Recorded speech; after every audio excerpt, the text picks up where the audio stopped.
Assalamualaikum. Selamat datang dan selamat bergabung untuk bunda-bunda sekalian di TikTok Live hari ini perdana bersama dengan Dokter Nila. Halo Bunda. Mohon maaf sebelumnya ya Bunda karena live hari ini kita telat karena tadi ada kesalahan teknis. Eh, Hari ini kita membahas tentang mitos atau fakta tentang kehamilan dari polling IG kemarin dok. Kita kemarin kan sudah melihat polling IG, ada banyak pertanyaan dari bunda semuanya. Kita langsung saja dok ya. Sebelumnya kita kan punya Yerial dok ya, bahasnya tentang mitos atau fakta. Langsung saja dok, kita bacakan pertanyaan dari IG dulu dok ya, dari Ainun.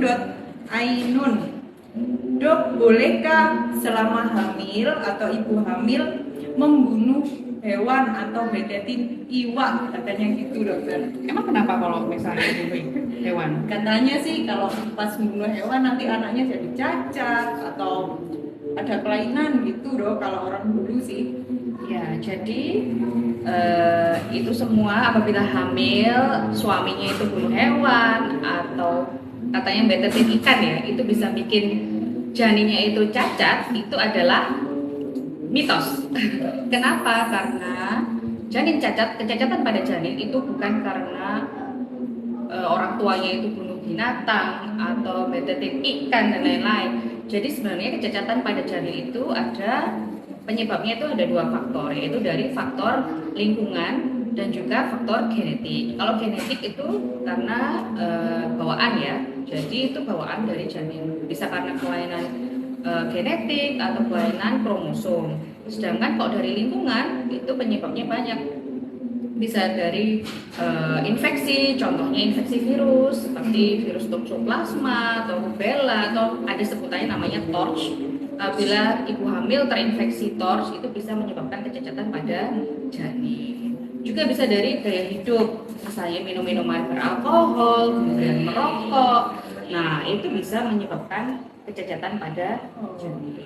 Kemudian dari faktor usia dari suami maupun si ibu ini. Semakin tua, apabila usianya lebih dari 35 tahun, maka resiko untuk terjadinya kecacatan pada janin itu jadi lebih besar.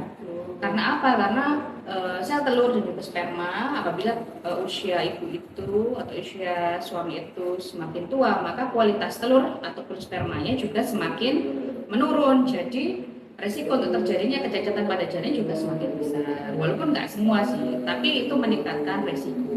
Jadi penyebab kecacatan pada janin itu bukan karena membunuh hewan ya, atau betetin ikan. Itu bukan penyebab kecacatan pada janin. Tapi itu bisa dijadikan bisa menjadi benar. Karena apa? Karena ibu yang sudah di pikirannya itu sudah terpatri bahwa loh, suami saya habis bunuh ikan, habis betetin ikan, terus nanti janin saya jadi cacat. Akhirnya apa? Dampaknya stres pada ibu. Nah, stres pada ibu ini akan mempengaruhi nutrisi yang masuk selama kehamilan. Jadi karena stres, jadi asupan nutrisinya itu jadi berkurang. Nah, inilah yang nanti menyebabkan kemungkinan janinnya jadi cacat itu bisa. Jadi bukan karena bunuh hewan yang jadi janinnya cacat ya, tapi karena mungkin faktor stres, karena ibu itu mempercayai bahwa membunuh hewan itu bisa bikin jadi cacat, sehingga dia itu kepikiran terus. Nah, itu dibikin stres, kemudian bisa mempengaruhi ke nutrisi yang masuk. Begitu ya. Jadi untuk ibu-ibu mindsetnya diubah tentang pembetetan iwak tadi ya. Jadi kesimpulannya untuk bunuh hewan dok, mitos atau fakta? Bunuh hewan bisa menyebabkan janin cacat, itu adalah mitos. Oke, selanjutnya dok, pertanyaan dari tan__intan 009. Dokter, misalkan bayi ada putih-putihnya, biasanya kalau bayi baru lahir kan banyak putih-putih ya, atau lemak di biasanya tubuhnya dok ya. Apakah itu karena kita terlalu makan lemak hewan ya, atau lemak makanan yang jahat-jahat itu, Dok? Ya, jadi lemak pada bayi itu apakah penyebabnya karena ibu banyak makan Makan yang lemak. berlemak? Itu jawabannya adalah mitos. Kenapa? Lemak yang ada pada kulit bayi itu adalah lapisan pelindung pada kulit bayi. Bayangkan bagaimana bayi itu berada di dalam kandungan selama 9 bulan lamanya, dia berenang-renang di dalam cairan ketuban. Bayangin kita aja yang manusia biasa coba berendam di kolam renang atau mandi sejam nih, itu tangan kita sudah pada keriput semua. Nah terus gimana dengan bayi yang berada dalam kandungan di dalam cairan ketuban selama 9 bulan? Apa kabar itu ya? Kalau memangnya dia dia 9 bulan, harusnya kan logikanya kan dia keriput semua. Tapi pada kenyataannya bayi ini kan tetap halus kulitnya, tidak keriput. Itu karena pada kulit bayi ada lapisan yang namanya vernik caseosa. Jadi vernik caseosa ini adalah lapisan lemak yang melapisi kulit bayi. Fungsinya apa? Yaitu sebagai pelindung. Pelindung selama berada dalam cairan ketuban selama 9 bulan lamanya. Kemudian dia juga sebagai pelembab alami. Jadi waktu lahir dia bisa menghaluskan kulit bayi. Jadi kulit bayinya halus, lembut, tidak keriput. Kemudian lemak ini juga berfungsi sebagai anti mikroba. Jadi melindungi bayi dari bakteri, dari infeksi saat dia lahir. Jadi kalau misalnya bayi begitu lahir itu keluar lemaknya, ya biasanya caranya jangan langsung dibersihkan, mungkin dibiarkan dulu. Karena kenapa sih? Karena lemak pada kulit bayi itu juga berfungsi untuk mengatur suhu. Jadi dia untuk adaptasi di luar kandungan saat pertama kali lahir, dia akan berusaha untuk mengatur suhu tubuhnya. Nah ini lapisan lemak ini bisa membantu bayi untuk mengatur suhu tubuh bayi gitu. Jadi fungsinya banyak. Selain itu dia juga bisa untuk melancarkan proses persalinan. Jadi pelicin jalan lahir, jadi bisa melewati jalan lahir juga lebih mudah. Jadi sebenarnya fungsinya banyak dari vernik caseosa. Jadi salah ya Bunda ya kalau misalnya lemak ini itu karena si ibunya itu suka makan makanan yang berlemak. Jadi itu salah besar ya. Itu adalah mitos. Jadi itu sangat berfungsi, sangat berguna bagi bayi. Semakin bayi itu usianya semakin cukup bulan, maka lemak ini akan berkurang.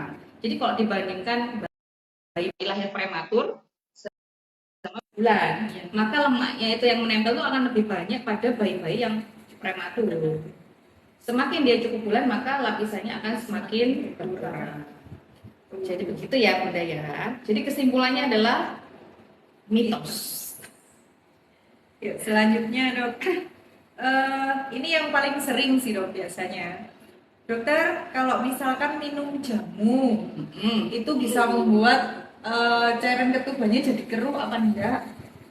Ya, jadi begini, ada yang ngomong nih, Dok, ini ketubannya ya, makan minum jamu karena minum banyak jamu, minuman jamu jadinya ketubannya jadi hijau. Jadi itu besar ya Bunda ya, itu adalah mitos. Jadi penyebab kenapa cairan ketuban itu hijau karena cairan ketuban itu bercampur dengan bayi, kotoran bayi selama di dalam kandungan. Kenapa kok bisa seperti itu? Itu menandakan bahwa kondisi bayinya itu sedang tidak baik-baik saja.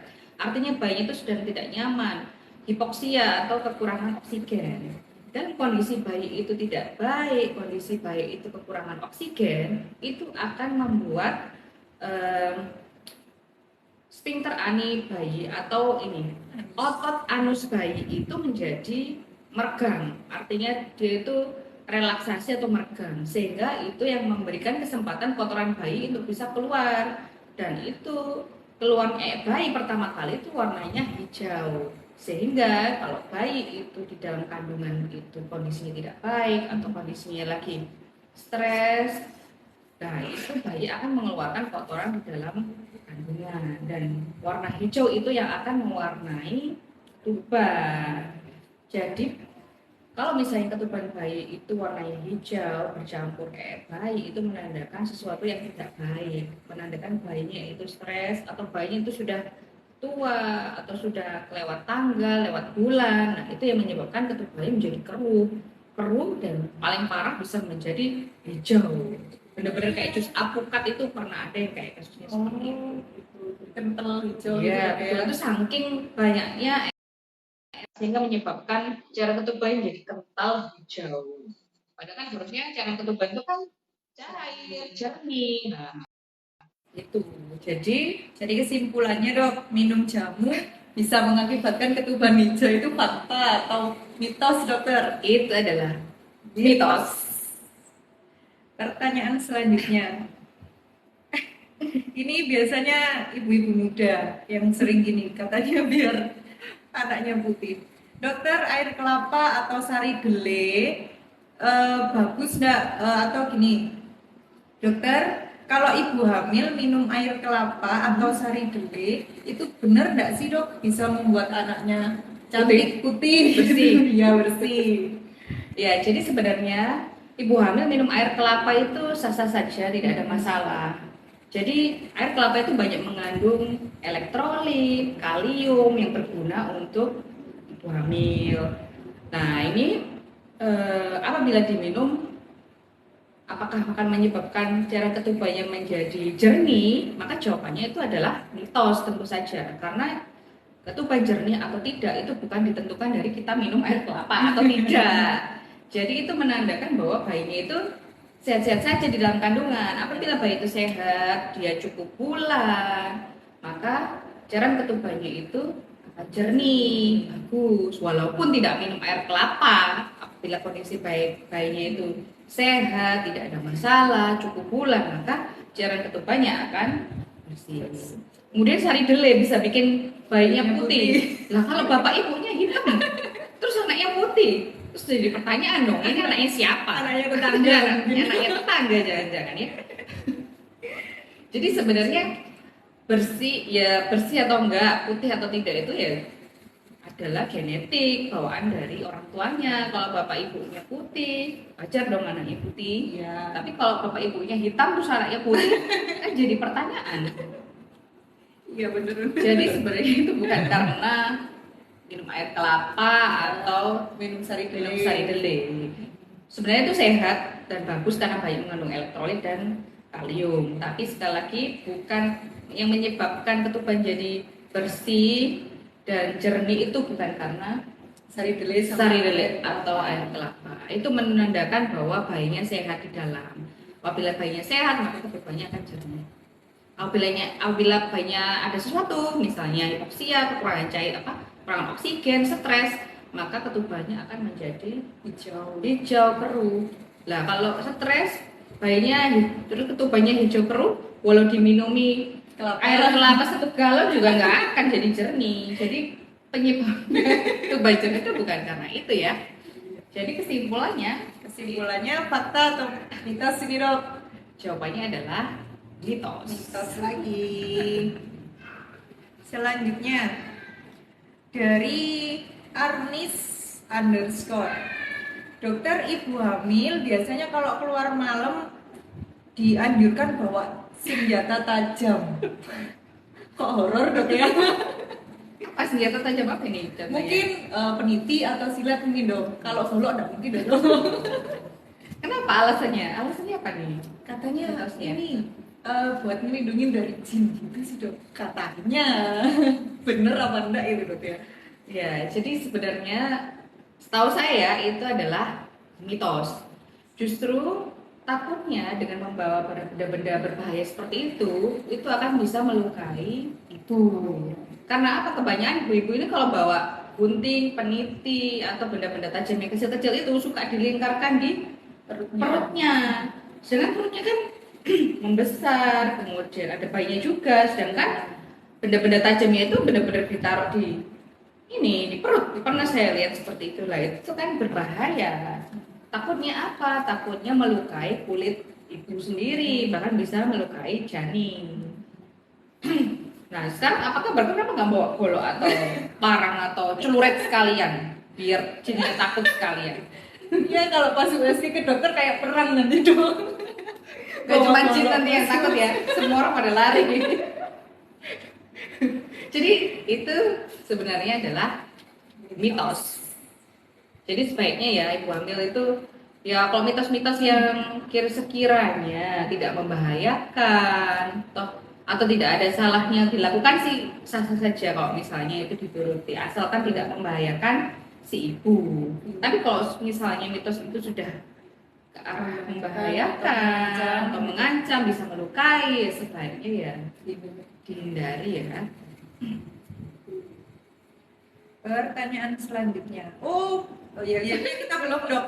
Untuk senjata tajam bagi ibu hamil itu akhirnya fakta atau mitos dok? Kesimpulannya. Ya, itu jawabannya adalah mitos. Selanjutnya dari ninio.zzi. Dokter, ibu hamil boleh nggak sih makan durian, nangka atau nanas? Ibu hamil makan durian, nangka, nanas. Nggak boleh. Kalau udah bagi-bagi dong ya. Nggak boleh kalau makannya sendirian ya. Boleh kalau misalnya bagi-bagi, bareng-bareng boleh biar nggak mabuk durian ya. Jadi sebenarnya makan durian, makan nanas, makan nangka untuk ibu hamil itu diperbolehkan asalkan dalam batas yang sewajarnya. Kalau misalnya berlebihan itu akan menyebabkan dampak yang nggak baik untuk ibu hamil. Contohnya pada durian, durian itu mengandung banyak nutrisi seperti vitamin, asam folat, kalsium segala macam itu sangat-sangat berguna untuk ibu hamil apabila dimakan sewajarnya. Kalau apabila nggak boleh dong ya. Tapi kalau misalnya melebihi batas atau berlebihan itu akan menyebabkan dampak yang tidak baik. Karena apa? Karena durian ini mengandung gula. Dan ini sangat berbahaya untuk ibu hamil yang menderita diabetes atau ibu hamil yang mengalami obesitas. Nah, kalau misalnya menderita diabetes dan makan durian itu akan meningkatkan gula darah. Gula darahnya jadi tidak terkontrol. Akibatnya apa? Bahaya ya diabetes pada ibu hamil ini. Karena apa? Bisa menyebabkan bayinya menjadi lebih besar daripada usia kehamilannya. Kemudian yang paling menakutkan nih, apabila gula darah ibu hamil itu naik tiba-tiba, itu bisa menyebabkan kematian janin yang tiba-tiba di dalam kandungan. Jadi tanpa apa-apa tiba-tiba bayinya itu tidak bergerak. Tiba-tiba bayinya meninggal. Itu biasa sering terjadi pada ibu hamil dengan diabetes. Jadi harus super hati-hati ya untuk ibu-ibu hamil yang menderita diabetes. Kemudian untuk sama halnya kayak nangka juga sama, juga mengandung gula yang tinggi, jadi harus hati-hati. Kemudian untuk nanas, nah nanas ini katanya ada yang bilang harus hati-hati karena bisa bikin keguguran. Ya. Nah ini benar atau enggak? Jadi di dalam nanas ini mengandung enzim namanya enzim bromelain. Jadi enzim ini berfungsi sebagai proteolitik. Jadi ibu-ibu pasti sudah pernah ya namanya untuk melunakkan daging biasanya suka pakai nanas supaya nanasnya itu dagingnya itu bisa menjadi lebih lunak. Kenapa kok dagingnya bisa lunak? Karena pada nanas ini mengandung enzim yang namanya bromelain. Jadi bisa melunakkan. Dan enzim bromelain ini kalau misalnya pada kehamilan itu dia bisa melunakkan jalan lahir katanya, bisa melunakkan jalan lahir dan dia bisa memicu kontraksi. Lah tapi itu nanas yang seberapa banyak dulu. Kalau nanasnya cuman sedikit itu tidak akan menyebabkan keguguran. Jadi enzim bromelain dalam nanas ini tuh kandungannya sedikit, jadi tidak banyak. Baru akan menyebabkan keguguran kalau misalnya konsumsinya dalam jumlah yang sangat banyak sekali. Kalau cuma incip-incip dikit itu tidak akan bikin perdarahan. Jadi sebenarnya ibu hamil pertanyaannya apakah boleh konsumsi durian, nangka, nanas? Boleh asalkan jumlah wajar, sedikit saja, tidak boleh banyak-banyak. Kalau banyak-banyak bisa bikin mencret ya Bu ya. Diare, kemudian nyeri ulu hati karena kandungan asam dalam nanasnya itu bisa bikin sakit mahnya kambuh dan bisa memicu kontraksi juga. Jadi begitu ya. Jadi kesimpulannya tetap mitos. Untuk pertanyaan selanjutnya.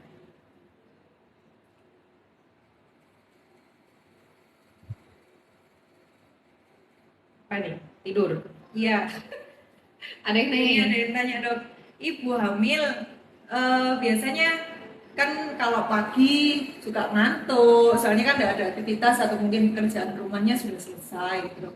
Boleh nggak sih dok kalau ibu hamil tidur pagi?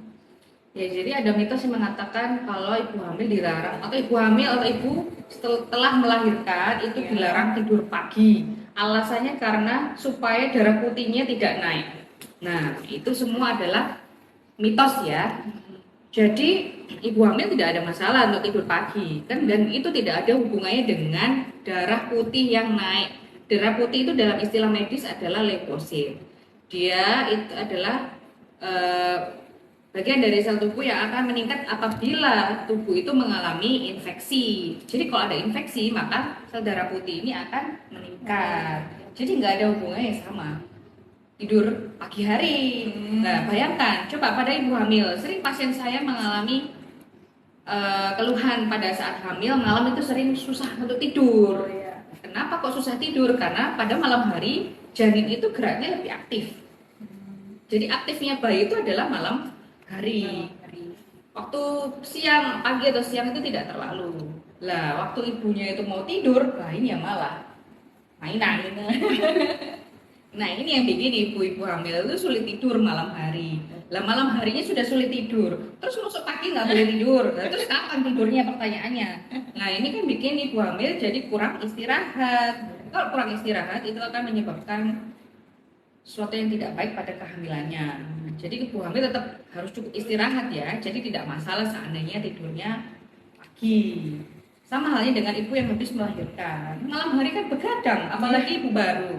Bayinya sering rewel, begadang malam hari, otomatis kan apa mamanya paginya kan capek, ngantuk. Jadi nggak ada salahnya kalau pagi itu istirahat, karena ibu hamil dan ibu habis melahirkan butuh waktu istirahat yang banyak supaya dia bisa tetap ngurus bayinya dengan baik, supaya tetap sehat ya, jangan sampai jatuh sakit gara-gara mitos.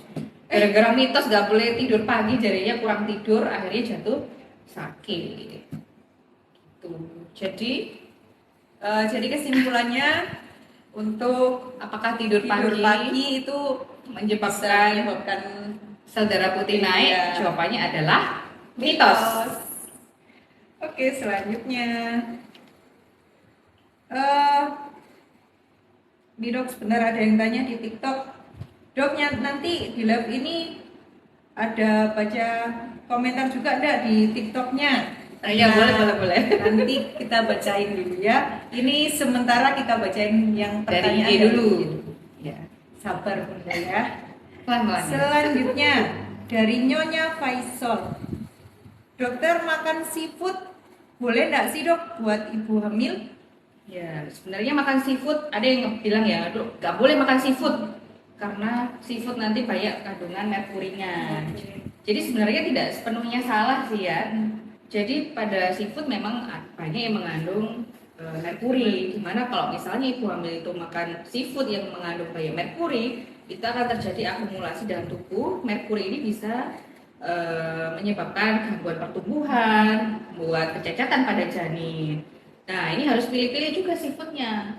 Seafood apa? Jadi harus pintar-pintar milih seafood yang rendah merkuri. Jadi contoh seperti cumi, udang, kemudian kerang. Itu sebenarnya kadar merkurinya itu rendah. Daripada seperti yang nggak boleh itu seperti misalnya ikan hiu. Hiu itu apa namanya kandungan merkurinya tinggi. Kemudian ikan tuna, kemudian king makarel, seperti itu ikan betoda atau ikan pedang itu juga katanya banyak mengandung merkuri. Sebaiknya dihindari ikan-ikanan yang mengandung banyak merkuri. Sedangkan kalau misalnya kita biasanya kan makan cumi, udang, kerang itu boleh, nggak masalah. Asalkan satu syaratnya, masaknya harus matang ya. Harus matang sempurna, nggak boleh makan makanan yang setengah matang kayak susi-susian apa itu yang ikan yang nggak matang sama sekali itu sebaiknya dihindari ya. Karena apa? Kalau misalnya kurang matang takutnya di dalamnya ada parasit atau bakteri yang belum terbunuh, belum mati. contoh nih kayak toksoplasmosis. Toksoplasma itu dia itu bisa ada di dalam ini apa namanya seafood itu juga bisa, atau daging-daging yang kurang matang sempurna. Apabila dimakan oleh ibu hamil itu, maka parasit atau bakterinya bisa masuk dalam tubuh ibu hamil dan bisa menyebabkan kecacatan pada janin. Seperti toksoplasma pada ibu janin, pada ibu bayi itu biasanya menyebabkan kecacatan pada bayi. Jadi sebenarnya boleh sih, boleh asalkan masaknya pertama harus matang sempurna, terus nggak boleh banyak-banyak juga. Apalagi dengan yang alergi, ini harus dicatat dulu ya, nggak alergi. Kalau alergi ya sama sekali nggak boleh makan.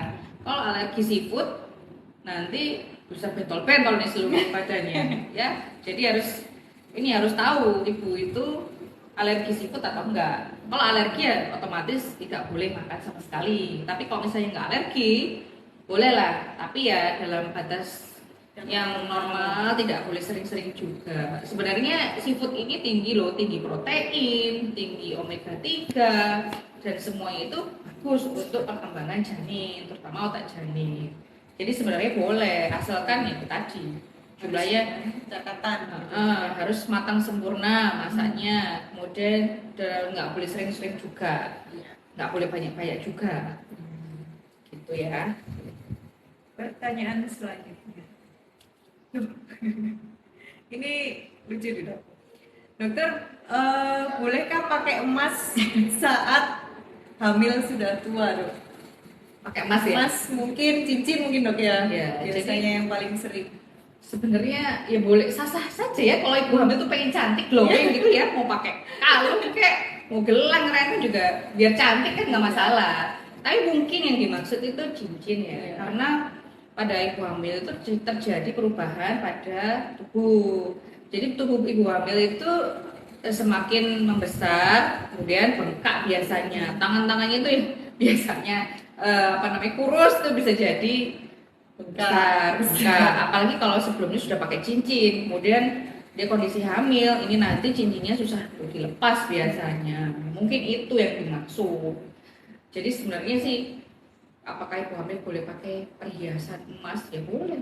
Kalau kalung kan yo, apakah musuh kayaknya bekas sampai kalungnya nggak bisa dilepas kan? Yo enggak ya. Mungkin yang dimaksud itu cincin mungkin ya. Nah, jadi sebenarnya sah-sah saja sih sebenarnya ibu hamil kalau pakai emas sampai cantik juga kan nggak masalah juga. Masa ibu hamil harus buluk dok, kan nggak mungkin ya, nanti suaminya lari lagi. Selanjutnya dok ya, ini semakin lucu lagi dari Neng_Ica Aceh. Dokter, ibu hamil boleh nggak sih makan di cobek besar, soalnya katanya nanti bisa bikin mulut bayinya itu lebar. Ibu makan dari cobek besar bisa bikin mulutnya lebar bayinya. Sebenarnya nggak ada hubungannya ya. Jadi bayi itu model muka bayi, dia itu bulat, matanya bagaimana, mulutnya itu lonjong atau lebar atau bagaimana bentuk mulut, itu semua adalah keturunan. Jadi melihat dari bapak ibunya, nenek moyangnya bagaimana. Nah kalau memang keturunannya itu mulutnya memang lebar, jadi walaupun nggak makan dari cobek lebar ya tetap mungkin model mulutnya lebar. Jadi nggak ada hubungannya sebenarnya sama makan dari cobek. Jadi itu semua adalah mitos. Pertanyaan selanjutnya dok, benar nggak sih dok kalau hamil sering minum es itu bikin janinnya besar? Selama hamil apakah minum es bisa bikin janinnya besar? Jadi ini es apa dulu nih? Es segar, es campur mungkin dok, biasanya enak itu. Es teh, jeruk, es campur gitu ya. Nah itu tambah bakso apalagi. Jadi minuman-minuman sebenarnya bukan pada esnya sih, tapi pada minuman ini mengandung gula atau tidak. Nah, rata-rata es itu kan kayak seperti es teh, es jeruk, es campur, es teler itu kan manis-manis semuanya. Jadi mengandung gula yang tinggi. Itulah yang menyebabkan bayinya bisa jadi lebih besar karena kandungan gula yang tinggi pada minuman itu. Sedangkan kalau misalnya kayak air putih dingin, itu nggak apa-apa karena pada air putih itu kalorinya nol, tidak mengandung gula sehingga kalau misalnya dia air putih dingin, air putih es itu nggak masalah, tidak akan menyebabkan bayinya besar. Nah sekarang kalau misalnya teh anget, teh panas tapi manis kan ya walaupun bukan es juga tetap bisa menyebabkan bayinya besar. Jadi bukan pada esnya mungkin ya, pada minumannya yang mengandung gula itu tadi yang bisa bikin bayinya lebih besar dari usia kehamilannya. Nah, itu ya. Jadi apakah es bisa bikin bayinya jadi lebih besar? Jawabannya adalah ya tergantung. Oh ya, mitos tapi tetap dengan Ada mitos, ada faktanya. Jadi mitos kalau misalnya itu air putih dingin itu mitos, berarti kan yang benar faktanya itu air putih es itu tidak akan menyebabkan bayi itu besar. Itu ya. Dok, kita lihat pertanyaan di TikTok dulu, Dok. Oke.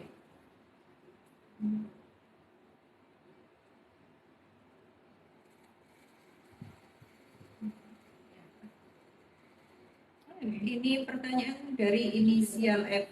Dok, kalau tape ketan hitam itu katanya buat perut panas, apa benar ya? Nanti ketan hitam ya, kayak manis ya.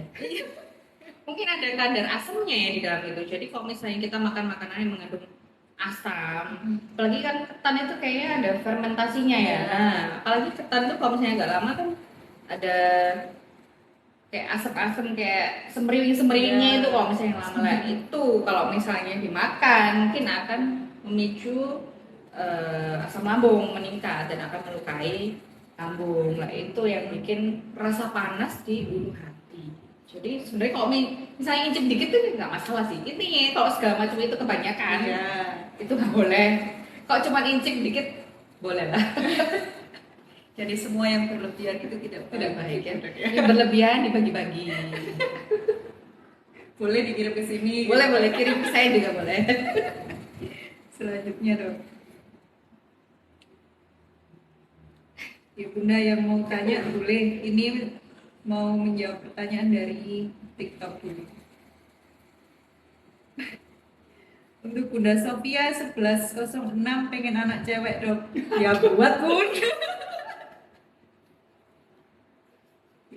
Aduh. Inilah yang tentang mitos dan fakta. Tentang mitos dan fakta yang mau tanya silakan. Ada nggak? Ini tadi pertanyaan. Habis.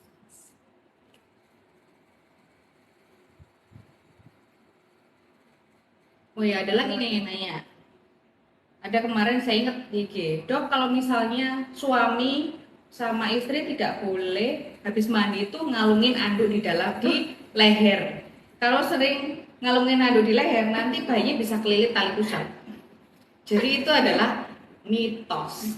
Jadi bayi itu di dalam kandungan bisa terlilit tali pusat itu banyak faktor. Contoh pada bayi dengan ketuban yang sangat banyak. Biasanya kalau ketuban yang banyak ini menyebabkan bayi itu akan lebih aktif bergerak. Jadi dia lebih geraknya jadi bebas kemana-mana karena dia ruangannya besar, terus air ketubannya banyak, jadi dia itu sangat aktif sehingga karena gerakan yang terlalu aktif itu dia bisa terlilit tali pusat. Bahkan yang lebih ekstrim lagi itu karena dia terlalu aktif bergerak, itu tali pusatnya bisa membuat simpul atau ikatan. Nah ini bahaya.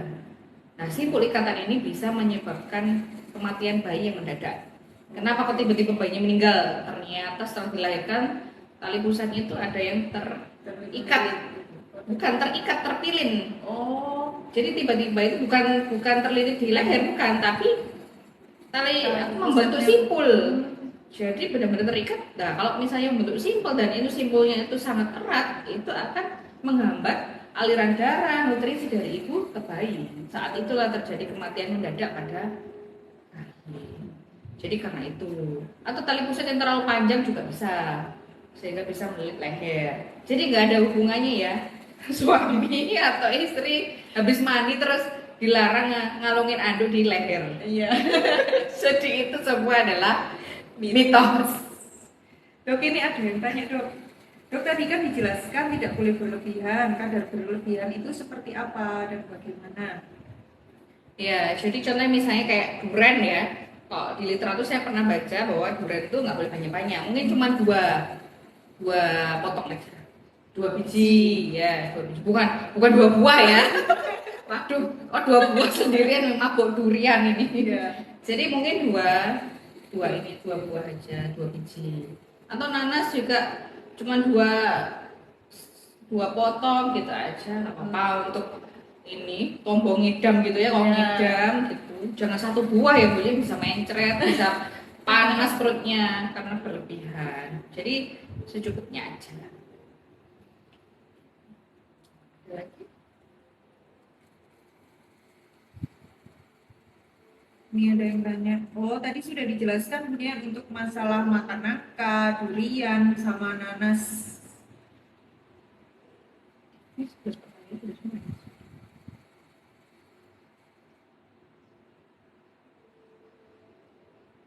Ada yang tanya lagi, Bu? Silahkan.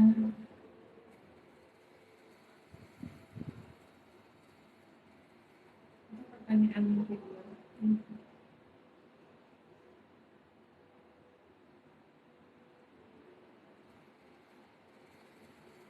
Ada lagi yang nanya nih ya, Dok, ibu hamil nggak boleh mandi malam. Oh ya. Karena katanya bikin sawanan. Ngomong-ngomong sawanan itu apaan ya? Saya juga pernah tahu, Dok.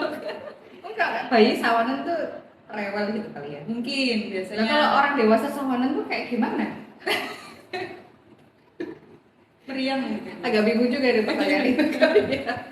Jadi sebenarnya mandi malam asalkan mungkin pakai air hangat mungkin nggak ada masalah ya. Soalnya kalau air dingin nanti bisa masuk angin. Ya. Nah kalau masuk angin percaya, tapi kalau sawanan bingung juga itu sawanan itu apa. Jadi kadang kalau misalnya pasien-pasien dengan kalau dia punya penyakit namanya rematik, apa namanya rematik. Apabila dia mandi malam, kenapa kok orang rematik tidak boleh mandi malam? Karena mandi malam itu akan memicu rematiknya kumat.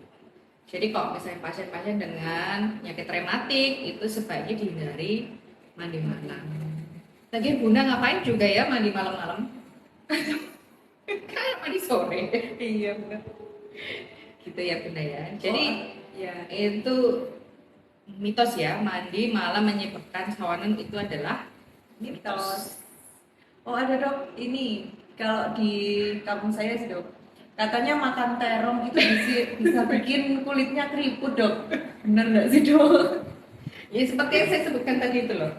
Kalau misalnya bayi itu di dalam kandungan dia itu cukup bulan, maka dia ketubannya akan bagus. Kemudian lemak-lemak yang itu untuk melindungi, nanti saya bilang sebagai vernik caseosa, itu bisa melindungi kulit bayi supaya tetap halus dan tidak keriput. Tetapi beda halnya kalau misalnya bayi itu lewat bulan tidak lahir-lahir, maka lapisan lemak tadi itu akan semakin berkurang. Tubuhnya juga akan semakin berkurang juga, kemudian bisa menjadi keruh karena bayinya sudah mulai tidak nyaman, tidak baik di dalam sehingga menyebabkan tubuhnya menjadi keruh sampai hijau kalau misalnya bayi yang stres atau kekurangan oksigen.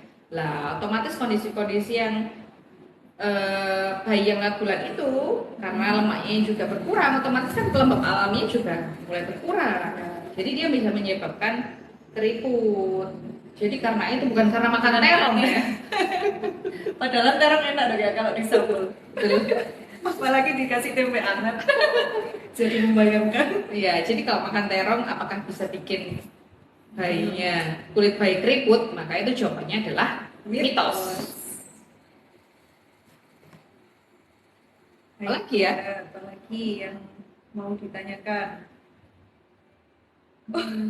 Dok, ini ada yang tanya dari Unyunap T93. Dok, ada tips nggak sih cara menjelaskan ke mertua atau orang-orang lain kalau itu semua mitos? Ya, jadi sebenarnya begini, memang kita kan hidupnya di Jawa ya, apalagi orang Jawa itu banyak mitos Iya. seputar kehamilan, apalagi oleh orang tua dulu ya, kita nggak boleh begini, nggak boleh begitu. Sebenarnya daripada kita ribut sama orang tua, Iya. selama mitos itu tidak menyalahi aturan, misalnya tidak menyalahi aturan agama atau tidak mengganggu kesehatan, tidak membahayakan kesehatan, maka mau diturutin ya monggo, nggak apa-apa, asalkan tidak membahayakan. Tapi sebenarnya bunda-bunda harusnya tahu kalau itu sebenarnya adalah mitos. Daripada kita ribut nih ya sama orang tua sama Iya. tua, ribut gara-gara mitos selama tidak membahayakan untuk ibu hamil itu sendiri dan janin, tidak menentang agama atau hukum, maka itu nggak masalah sih sebenarnya. Saya juga pernah curhat juga nih, pengen curhat dulu waktu saya hamil juga orang tua, kamu ini minum minyak kelapa katanya bisa memperlancar ini persalinan.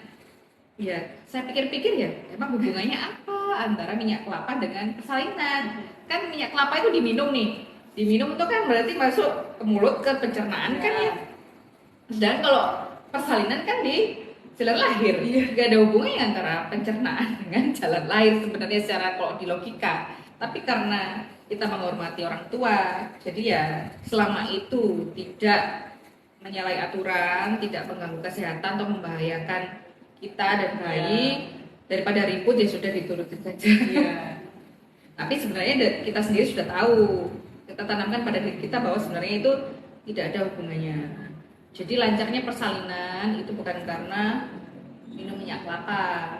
Bisa banyak hal untuk bisa kita lakukan untuk mempercepat persalinan, untuk membantu persalinan. Sebagai contohnya kita ikut senam hamil, ikut yoga segala macam untuk melenturkan jalan lahir, melancarkan jalan lahir. Jadi itu untuk melemaskan otot-otot. Juga untuk latihan mengejan, cara mengejan yang benar supaya lahirannya nanti lancar. Jadi itu penyebabnya bukan karena minyak kelapa, tapi karena kita juga harus itu tadi senam hamil. Jadi misalnya oke lah menuruti orang tua nih minum minyak kelapa, tapi bukan berarti kita pasrah. Oh ya sudah deh minum minyak kelapa aja nanti lahirannya bisa lancar. Nah, karena kita tahu itu mitos, jadi kita cari yang lain, kita cari yang sesuatu yang lebih benar, fakta, misalnya dengan senam hamil. Jadi selain nurutin yang tadi minum air, dulu saya ya daripada ribut ya, ya udah deh minum air kelapa juga, tapi saya juga tetap senam hamil. Jadi nanti bisa memperlancar persalinan. Ya intinya kita sebagai posisinya sebagai menantu atau anak tetap harus nurutin, tapi ya tetap harus berhati-hati juga. Ya, terus ada lagi nih kayak dok, katanya kalau makan bakso atau minum sesuatu tidak dari jalannya, misalnya dicucuk dari bawah, misalnya itu nanti lahirannya bisa tidak pada jalannya. Jadi kalau jadi kalau misalnya pengen lahiran ke normal lewat jalannya, maka minumnya harus sesuai jalannya. Jadi kalau buka minuman apa yang plastik gitu harus dari atas, minumnya dari atas, jangan dicucuk dari bawah. Katanya kalau dicucuk dari bawah nanti lahirnya nggak pada tempatnya, lewat tempatnya. Dan itu jawabannya adalah mitos ya. Jadi nggak ada hubungannya dengan itu ya. Nah, kalau misalnya kayak gitu semua, berarti pasien-pasien saya yang sesar semua suka makan bakso atau minum es dicucuk dari bawah semua ya. Kan nggak seperti itu juga. Jadi apakah ibu hamil itu nanti itu bisa melahirkan normal atau sesar? Banyak hal yang mengaruhi, misalnya bukan karena cucupan bukan karena cucupan itu ya, apa namanya, minum es dicucuk dari bawah itu bikin lahir sesar, itu bukan seperti itu. Jadi ya banyak hal, dari faktor ibu, dari faktor bayi. Faktor ibu misalnya dari tinggi badan, dari panggulnya sempit atau tidak. Nah itu kekuatan ibu, power ibu, kekuatan kontraksi saat persalinan bagaimana. Sedangkan dari bayi itu sendiri bagaimana letaknya. Nah kalau letak lintang atau sungsang kan susah lahirnya, nggak bisa. Terus gimana? Masa maksa lahiran normal itu akan membahayakan bayinya. bayinya dan juga ibunya. Terus kalau misalnya diharuskan sesar artinya masa dia suka minum itu dari bau, kan nggak seperti itu juga. Jadi itu mitos. Terus ada lagi nih, dok, katanya nggak boleh makan pisang yang dempet ya, Oh iya, yang yang apa sih? gabung, Yang yang gabung. gitu. Katanya kalau makan itu nanti Anaknya gabung. anaknya kembar siam atau tangannya nanti jadi dempet, Oh, nggak ada ya. anu. Jadi itu mitos ya, nggak ada hubungannya. Jadi kalau misalnya bayi itu lahir kembar siam atau ada kelainan, misalnya jarinya itu dempet, itu adalah kelainan genetik. Jadi kelainan saat pembuahan, perkembangan bayi saat di dalam kandungan. Jadi nggak ada hubungannya sama sekali dengan makan pisang, Makan pisang. pisang kembar dempet gitu. Jadi itu adalah mitos. Tapi memang di kampus saya juga gitu sih, Dok. Jadi kalau yang ada pisang yang gabung-gabung itu dimakannya khusus yang orang tua. Jadi kalau yang anak-anak itu makannya harus yang satu-satu gitu. Iya, ada gitu. Ini gua ambil yang satu-satu juga. Ya, jadi yang itu mbah-mbah lah istilahnya itu yang makan gabung-gabung. Iya, Memang. ya susah juga loh kayak kepercayaan turun Iya. temurun ya. Emang susah untuk diubah, tapi ya untuk kita yang orang sekarang sudah tahu mana fakta mana mitos, sebaiknya ya harus bisa menyikapi dengan baik. Selama itu tidak membahayakan ya nggak masalah. Ada lagi, Dok, tetangga saya itu gini, setelah melahirkan itu kalau pas tidur kakinya harus ditaruh di atas apa namanya, Diluruskan. ya diluruskan terus, jadi tidak boleh gerak-gerak, jadi harus Iya. tetap di posisi semula yang Kenapa lurus. memang kok misalnya harus lurus? Katanya Bengkok. iya, Katanya bengkok. iya, jadi kok gitu. Jadi itu mitos ya. Jadi kalau ibu hamil setelah melahirkan, ada yang bilang ibu-ibu apa namanya, orang-orang dulu kakinya harus diluruskan supaya kakinya tidak bengkok. Itu adalah mitos. Justru kalau misalnya kaki itu diluruskan terus tidak bergerak, itu akan membuat kakinya menjadi bengkak.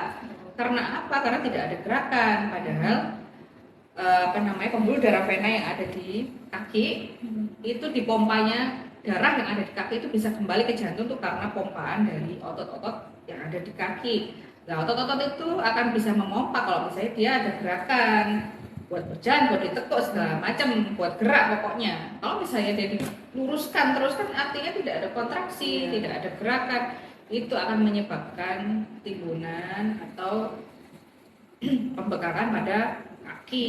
Nah itu malah bikin kakinya ibu hamil, ibu melahirkan itu jadi lebih bengkak. Jadi salah ya. Jadi boleh lah, boleh ditekuk, boleh berjalan. Justru disarankan ya ibu-ibu yang sudah melahirkan itu banyak bergerak, terutama yang pasca sesar. Nah kan biasanya kan banyak itu, saya nggak boleh gerak dok, nggak boleh kemana-mana, nggak boleh turun ranjau. Justru kalau misalnya ibu yang habis operasi tidak banyak gerak, itu akan menyebabkan lukanya menjadi lebih jelek karena sirkulasi darahnya kan jadi terhambat, otomatis akan menyebabkan bengkak di kaki dan lukanya jadi jelek. Terus ada lagi nih mitos, ibu melahirkan sesar tidak boleh makan ini. Ya nggak hanya sesar saja sih, kayak sesar ataupun normal ada banyak larangan. Tidak boleh makan ini telur, ya dok. nggak boleh makan ini, makannya putihan. Loh, putihan itu apa ya? Cuma makan nasi sama garam doang. Ini terus nutrisinya dari mana? Itu yang menyebabkan lukanya jadi pada jelek semua. Jadi pasien-pasien saya yang kembali lukanya jelek itu karena biasanya saya tanya, Bu, makannya apa? Saya cuma makan sayur saja tuh. Loh, sayur aja? Iya, katanya suruh makan yang putihan dan bening-bening saja, tidak boleh yang lain. Tidak boleh makan telur. Padahal ya, kita menyarankan makan telur. Kenapa? Karena telur itu proteinnya tinggi. Jadi untuk penyembuhan luka operasi itu dibutuhkan nutrisi yang banyak. Jadi ibu hamil dan ibu habis melahirkan terutama harus banyak makan makanan yang mengandung protein yang tinggi. Biasanya kita sarankan putih telur. Putih telur itu bisa dia mengandung protein tinggi. Kemudian ikan kutuk, ikan gabus, atau segala macam tahu tempe itu kan juga mengandung protein. Pokoknya semua bolehlah dimakan asalkan tidak alergi. Ya, kecuali yang alergi telur ya, bikin bintitan itu ya boleh lah nggak makan telur, Iya. bisa cari alternatif yang lain, misalnya ikan gabus, ikan kutuk, atau tahu, tempe, atau terserah apapun yang mengandung tinggi protein. Jadi salah, bener-bener salah kalau misalnya ibu habis melahirkan itu harus tarak. Istilahnya tarak, nggak boleh ini, nggak boleh itu justru akan menyebabkan lukanya menjadi jelek. Jadi ibu-ibu pasca melahirkan, baik lahiran normal kan juga ada jahitannya tuh. Iya. Kalau misalnya ada robekan jalan lahir, kalau misalnya tarak itu bisa nggak jadi lukanya, jadi terbuka jahitannya. Nah itu, jadi bukan karena biasanya nggak boleh jalan, nggak boleh naik sepeda motor habis lahiran Iya. normal, dilarang naik motor, Takut sobek kan? aku copek dan segala macem. Nah itu sebenarnya mitos, bukan karena itu. Bisa tidak jadinya luka atau tidak jadinya penyembuhan luka itu kan lebih ke arah nutrisi. Jadi kalau misalnya ibu hamil itu tara, tidak nutrisinya kurang, stres dan lain sebagainya, itu akan mengganggu penyembuhan luka. Jadi lukanya nggak jadi, alias terbuka, brodol lah itu. Bukan karena habis naik sepeda motor. Jadi begitu ya Bunda ya. Jadi itu adalah mitos. Untuk Bunda yang di TikTok, kalau mau tanya silakan. Apalagi ya? Ada nggak yang belum dikasih? Dokter, ini ada yang nanya dok dari Hana underscore. Dok, Ya. kalau nyemil snack kayak basreng atau yang micin-micin itu apa nggak apa-apa ya dok? Ya, jadi terutama ibu hamil ya, ibu hamil mengandung bayi yang sangat sangat kita cintai nih, kita sayangi, apapun kan jelas yang terbaik buat bayi. Iya. Otomatis makanan yang kita makan juga harus diseleksi. Makan makanan yang mengandung pengawet, MSG itu sebaiknya ya dihindari karena itu sangat berbahaya untuk janin. Jadi kalau incip dikit boleh kali ya untuk ngidam, tapi kalau misalnya itu keseringan tiap hari selalu nyemil yang banyak MSG atau pengawetnya ya itu akan berbahaya. Sebaiknya dihindari ya. Berarti termasuk mie instan. Ya termasuk mie instan, segala yang instan-instan itu sebaiknya dihindari dulu. Bersoda, kemudian yang makanan yang setengah matang itu sebaiknya dihindari. Termasuk mie gacoan dok ya. Tapi kalau ngidam makan sekali aja nggak masalah. Tapi kalau misalnya keseringan ya itu akan jadi masalah. Bunda ada lagi yang mau tanya?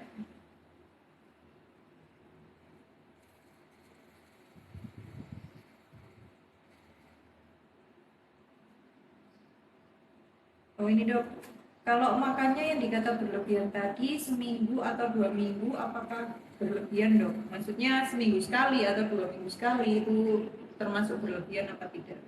Ini yang mana ini? Seafood. Ya, Kalau makanan misalnya- apapun gitu. Misalnya contoh nih sebagai berapa banyak batasannya yang harus Ya. dimakan, sedikit nggak banyak itu takarannya bagaimana? Jadi kalau misalnya kayak seafood itu konsumsinya mungkin dalam seminggu sekitar 200 gram, tidak boleh lebih dari itu. Jadi ya itu nggak boleh banyak-banyak, sekali seminggu misalnya cuman 2 kali makan, nggak boleh lebih dari 200 gram. Jadi kalau misalnya sekilo itu nanti yang berpengaruh ya. Jadi itu kok bisa kurang dari 200 gram dalam seminggu. Dalam seminggu. Jadi tidak boleh terlalu banyak. Betul. Eh,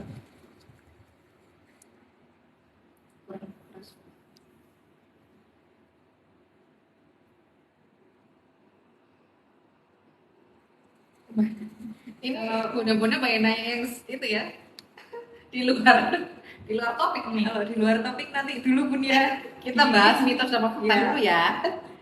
Ini emang komenku udah masuk ya. Coba komen lagi Bun. Barangkali bisa kita bacakan lagi.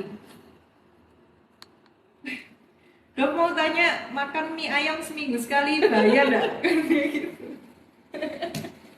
Waduh, mie ayam itu otomatis mie-nya kan ada pengawetnya. Kecuali Ya. kalau mie-nya tuh bikin sendiri, nggak masalah. Itu kalau mie bikin sendiri kita pastikan nggak ada bahan pengawetnya, nggak ada MSG berlebihan. Mau makan berapa aja sebenarnya nggak masalah. Cuman kan kita kadang mie itu kan beli di luar, kita kan nggak tahu mie itu terbuat dari apa, bahannya banyak mengandung pengawet seberapa banyak, MSG berapa banyak, kan kita nggak tahu.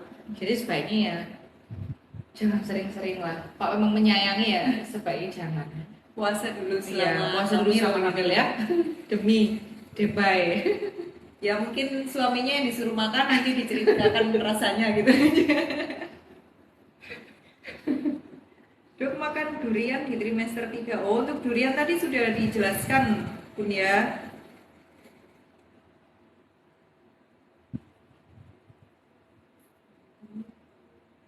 Lagi ya? Udah habis kan? Udah, ada pertanyaan lagi?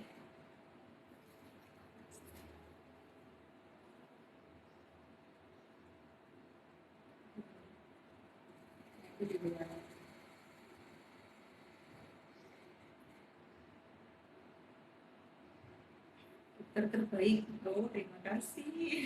Baca yang mana?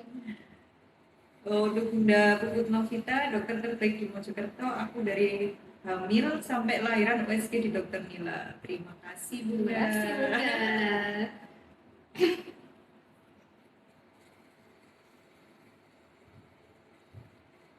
Oke, Bunda yang mau tanya. Udah 9 menit.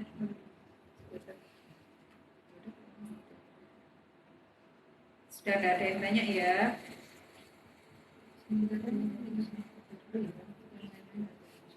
Oke, kalau sudah nggak ada yang tanya, sementara kita live-nya tentang mitos atau fakta selama hamil. Jadi sebelumnya terima kasih untuk Dokter Nila sudah menyempatkan waktunya untuk live hari ini, dan terima kasih untuk Bunda semua yang sudah mengikuti live dari awal sampai akhir sekarang. Semoga live hari ini bisa bermanfaat dan bisa menjadi pelajaran atau ilmu baru buat ibu-ibu semua. Tuh, jadi live hari ini kita akhiri dulu ya. Sampai jumpa nanti ke live berikutnya ya. Dadah. Dadah. Assalamualaikum. Assalamualaikum.